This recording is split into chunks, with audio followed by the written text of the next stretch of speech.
ಎಲ್ರಿಗೂ ನಮಸ್ಕಾರ. ಇನ್ಫೋಸ್ಟ್ರೀಮ್ ಯೂಟ್ಯೂಬ್ ಚಾನೆಲ್ಗೆ ಎಲ್ರಿಗೂ ಸ್ವಾಗತ. ಈ ವಿಡಿಯೋದಲ್ಲಿ ನಾವು ಸಿಂಪಲ್ ಫ್ರಿಕ್ಷನ್ ಇನ ಎರಡನೇ ಪ್ರಾಬ್ಲಮ್ ನ ಸಾಲ್ವ್ ಮಾಡೋಣ.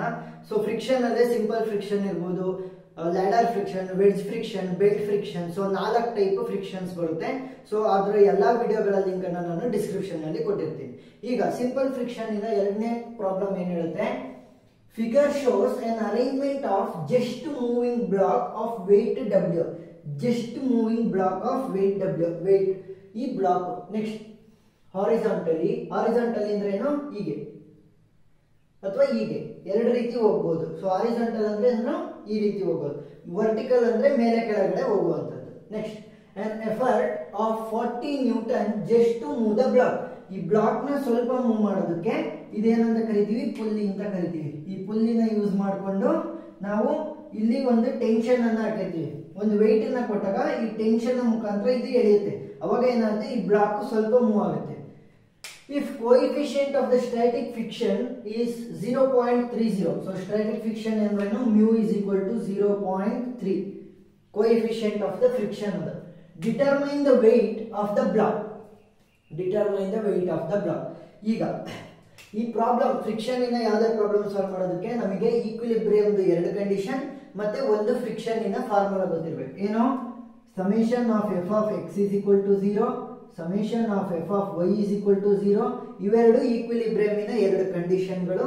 ಮತ್ತೆ ಫ್ರಿಕ್ಷನ್ ಇಂದ ಯಾವುದು ಬೇಕು formula, F is equal to mu R. F is equal to mu R. So ಇದನ್ನೆಲ್ಲ ಎಕ್ಸ್ಪ್ಲೈನ್ ಮಾಡ್ತಾ ಹೋಗ್ತೀನಿ. ಫಸ್ಟ್ ಕೊಟ್ಟಿರುವಂತ ಡಯಾಗ್ರಾಮ್ ನ ಯೂಸ್ ಮಾಡಿಕೊಂಡು ನಾವು ಫ್ರೀ ಬಾಡಿ ಡಯಾಗ್ರಾಮ್ ಅನ್ನ ಬರೀಬೇಕು. ಏನ್ ಬರೀಬೇಕು, free body diagram. Free body diagram ನ FBD ಅಂತ ಕೂಡ ಕರೀಬಹುದು. ಸೊ ಫ್ರೀ ಬಾಡಿ ಡಯಾಗ್ರಾಮ್ ಅಲ್ಲಿ ಏನ್ ಬರೀಬೇಕು, ಈ ಏನು ಬಾಡಿ ಇದೆಯಲ್ಲ, ಮೂವ್ ಆಗ್ತಿರುವಂತ ಬಾಡಿ ಯಾವುದು, ನೀವು ಫೋರ್ಸ್ ಅಪ್ಲೈ ಮಾಡಿದಾಗ ಮೂವ್ ಆಗುವಂತ ಬಾಡಿ ಯಾವುದು, ಇದು. ಸೊ ಆ ಬಾಡಿಗೆ ಮಾತ್ರ ನಾವು ಫ್ರೀ ಬಾಡಿ ಡಯಾಗ್ರಾಮ್ ಅನ್ನ ಬರೀಬೇಕು.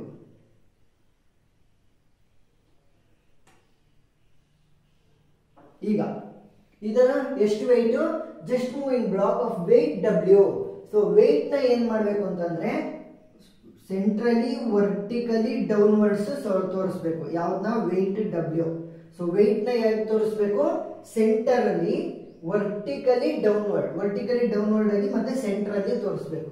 ನೆಕ್ಸ್ಟ್ ಈ ಬಾಡಿ ಇರೋದ್ರಿಂದ ಈ ಸರ್ಫೇಸ್ ಇದೆಯಲ್ಲ ಕೆಳಗಡೆದು, ಆ ಸರ್ಫೇಸ್ ಒಂದು ರಿಯಾಕ್ಷನ್ ಅನ್ನ ಪ್ರೊಡ್ಯೂಸ್ ಮಾಡುತ್ತೆ.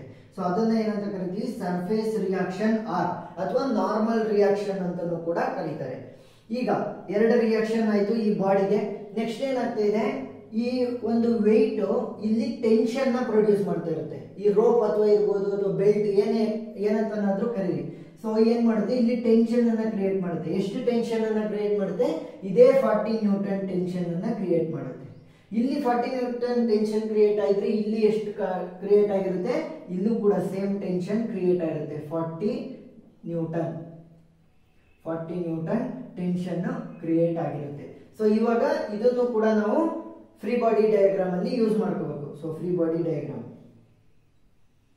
ಈಗ ಎಷ್ಟು, ಇದು tension T is equal to 40 newton. Tension T is equal to 40 newton. So angle ಎಷ್ಟಿರೋದು, 25 ಡಿಗ್ರಿ.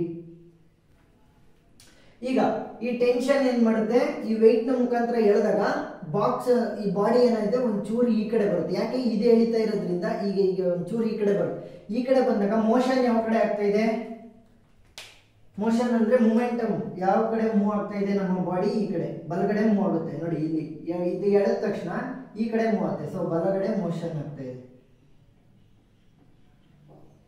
ಸೊ ಮೂಮೆಂಟಮ್ ಆ ಕಡೆ ಆಗ್ತಾ ಇದ್ರೆ ಫ್ರಿಕ್ಷನ್ ಏನ್ ಮಾಡುತ್ತೆ, ಫ್ರಿಕ್ಷನ್ ಯಾವತ್ತಿದ್ರು ಅದರ ಆಪೋಸಿಟ್ ಡೈರೆಕ್ಷನ್ ಅಲ್ಲಿ ಪ್ರೊಡ್ಯೂಸ್ ಆಗಿರುತ್ತೆ.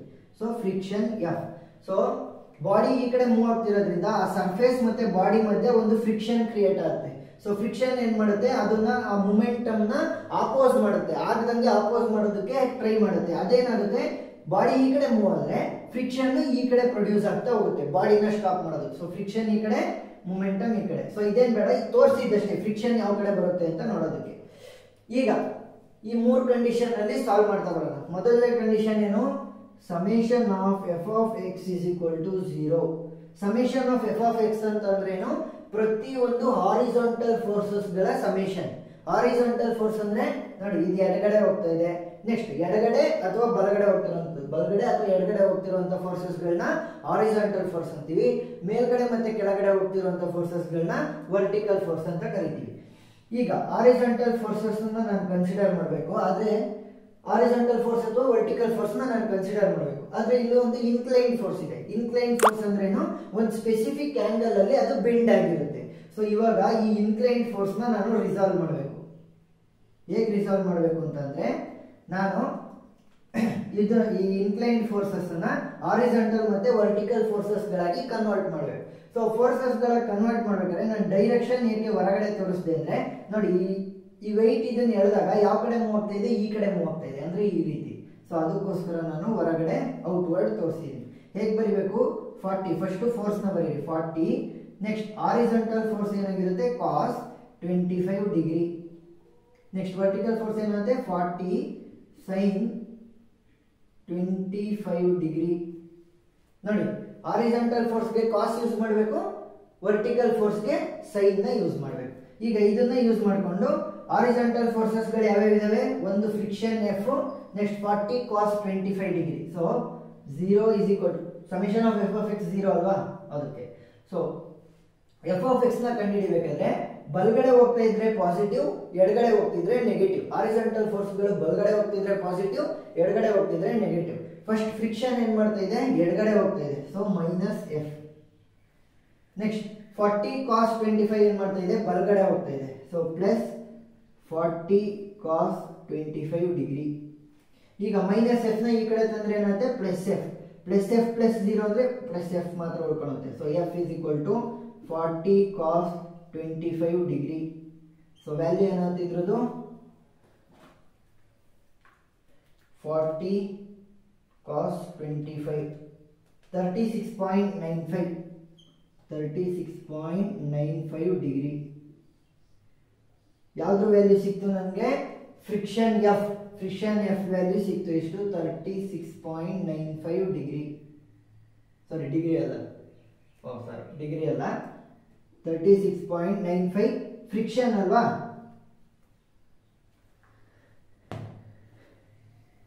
ಫ್ರಿಕ್ಷನ್ ಆಗಿರೋದ್ರಿಂದ ನ್ಯೂಟನ್ ಅಲ್ಲಿ ರೆಪ್ರೆಸೆಂಟ್ ಮಾಡಬೇಕು. So 36.95 newton. Next F value ಸಿಕ್ಕಿದೆ, ಇಲ್ಲಿ ನೋಡಿ ಎಫ್ ಇದೆ, ಮ್ಯೂ ವ್ಯಾಲ್ಯೂ ಇದೆ. ಸೊ ರಿಯಾಕ್ಷನ್ ಆರ್ ವ್ಯಾಲ್ಯೂ ಕಂಡುಹಿಡಿಬಹುದಾ, ನೋಡಿ ಈ ಫಾರ್ಮುಲಾ ಪ್ರಕಾರ ಎಫ್ ವ್ಯಾಲ್ಯೂ ನನಗೆ ಗೊತ್ತಾಯ್ತು, friction value. Next mu value ಇಲ್ಲೇ ಕೊಟ್ಟಿದ್ದಾರೆ 0.3. So R value surface value ಆರಾಮಾಗಿ ಕಂಡುಹಿಡಿಬಹುದಾ, ಸೊ ಕಂಡುಹಿಡಿಯೋಣ. ಇಲ್ಲ ನಾನು ಎಫ್ ಆಫ್ ಇದು ಪ್ರೊಸೀಜರ್ ಅಲ್ಲೇ ಬರ್ತೀನಿ ಅಂತ ಅಂದ್ರೆ F of summation of F of Y ಅಲ್ಲಿ ಅದನ್ನೇ ಮಾಡೋಣ. ಇವಾಗ summation of F of Y, summation of F of Y is equal to 0. So summation of F of Y ಅಂತಂದ್ರೆ ವರ್ಟಿಕಲ್ ಫೋರ್ಸಸ್ಗಳು. ವರ್ಟಿಕಲ್ ಫೋರ್ಸಸ್ಗಳಲ್ಲಿ ಮೇಲ್ಗಡೆ ಹೋಗ್ತಿರುವಂತ ಫೋರ್ಸ್ ಪಾಸಿಟಿವ್, ಕೆಳಗಡೆ ಹೋಗ್ತಿರುವಂತ ಫೋರ್ಸ್ ನೆಗೆಟಿವ್. ಯಾವ್ಯಾವ್ದಿರೋದು, ರಿಯಾಕ್ಷನ್ ಸರ್ಫೇಸ್ ರಿಯಾಕ್ಷನ್ ಆರ್ ಇದೆ. ಸೊ ಅದೇನ್ ಮಾಡ್ತಾ ಇದೆ, ಮೇಲ್ ಹೋಗ್ತಾ ಇದೆ, ಮೇಲ್ ಹೋಗ್ತಾ ಇದ್ರೆ plus, so R. Next weight ಕೆಳಗಡೆ ಹೋಗ್ತಾ ಇದೆ, ಸೊ ಮೈನಸ್ ಡಬ್ಲ್ಯೂ. ಇನ್ನೊಂದು ಯಾವುದು, 40 ಸೈನ್ 25 ಮೇಲ್ ಹೋಗ್ತಾ ಇದೆ, ಸೊ ಪ್ಲಸ್ 40 ಸೈನ್ 25 ಡಿಗ್ರಿ. ಈಗ ಮೈನಸ್ ಡಬ್ಲ್ಯೂ ಈ ಕಡೆ ತಂದ್ರೆ ಏನಾಗುತ್ತೆ, W is equal to R plus 40 sine 25 degree. ಆದ್ರೆ ನನಗೆ ಆರ್ ವ್ಯಾಲ್ಯೂ ಗೊತ್ತಿಲ್ಲ. ಸೊ ಆರ್ ವ್ಯಾಲ್ಯೂನ ಈ ಫಾರ್ಮುಲಾ ಮುಖಾಂತರ ಕಂಡುಹಿಡಿಬಹುದು. ಈಗ F is equal to mu into R. F value ಏನು, 36.95 which is equal to mu value 0.30, 0.3 ಅಥವಾ 0.30 ಸೇಮ್, 0 ಮುಂದೆ. ನೆಕ್ಸ್ಟ್ ಆರ್ ಇವಾಗೇನು 0.3 ನ ಈ ಕಡೆ ತಂದ್ರೆ 36.95 divided by 0.3 which is equal to surface reaction R. 36.95 divided by 0.30 ಏನಾಯ್ತು, 123.16 newton. So surface reaction R ನ ವ್ಯಾಲ್ಯೂ ಏನು, 123.16 Newton.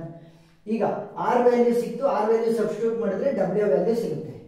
W is equal to R value ಏನು, 123.16 ಪ್ಲಸ್ 40 ಸೈನ್ 25, 40 sin 25 15.30 15.30. ಸೊ ಇವಾಗ ಆ್ಯಡ್ ಮಾಡಿದ್ರೆ ಏನಾಗುತ್ತೆ 15.30 ಪ್ಲಸ್ 123.16. ಸೊ ಫೈನಲ್ ವೆಯ್ಟ್ ಎಷ್ಟಿದೆ 138.46 Newton. ಅವ್ರು apply ಮಾಡಿರುವಂಥ ವೆಯ್ಟ್ನ ವ್ಯಾಲ್ಯೂ ಏನಾಗಿದೆ, ವೆಯ್ಟ್ನ ವ್ಯಾಲ್ಯೂ 138.46 ನ್ಯೂಟನ್. ಅವ್ರು ಕಂಡುಹಿಡಿಯಕ್ಕೆ ಹೇಳಿದ್ದು ಕೂಡ ಡಿಟರ್ಮೈನ್ ದ ವೆಯ್ಟ್ ಅಂತ ಹೇಳಿದ್ರು. ಸೊ ವೆಯ್ಟ್ ನ ಡಿಟರ್ಮೈನ್ ಮಾಡಿದ್ವಿ ಎಷ್ಟು 138.46 ನ್ಯೂಟನ್. ಸೊ ಪ್ರಾಬ್ಲಮ್ ಅರ್ಥ ಆಗಿದೆ ಅಂತ ಅನ್ಕೊಂಡಿರ್ತೀನಿ. ವಿಡಿಯೋ ಇಷ್ಟ ಆಗಿದ್ರೆ ಲೈಕ್ ಮಾಡಿ, ಶೇರ್ ಮಾಡಿ, ಸಬ್ಸ್ಕ್ರೈಬ್ ಮಾಡಿ. Thank you.